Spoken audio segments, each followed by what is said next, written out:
我们的孟德恩次方在台南。孟德恩次方教师演习营4日伫台南二中登场，活动吸引800多位各中小老师参与，将进行2天强备演习。了后，互老师早登去学校实践教学，引领学生提升学习成效。市长王伟特表示，也是因为第一线教育工作者以及相关单位热诚，台南市才会当伫打造清善学习环境的路上继续向前。那希望说，在这个自发性的能够自己互动，然后能够为我们的孩子为了教育而努力，而能够产生激荡出更多的火花，激荡出更多的想法，激荡出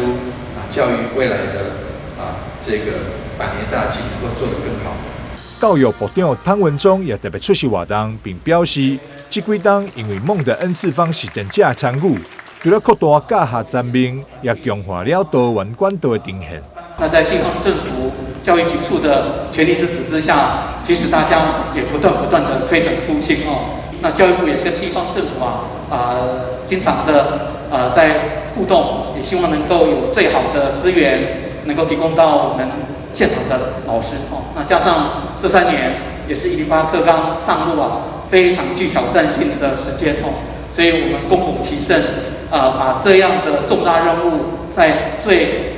这个不确定最有挑战的环境之下，我们共同走过。工作坊强调自主、在地、扶持、永续，透过讨论交流，解决教学问题，了解如何提升学生的学习动机和成就，达成自发、互动、良好的教育环境。同时协助将新课纲的理念转化为可行的教学和评量方式，不但促进了教学教师的共同成长，也激发了老师的学习动机和热诚。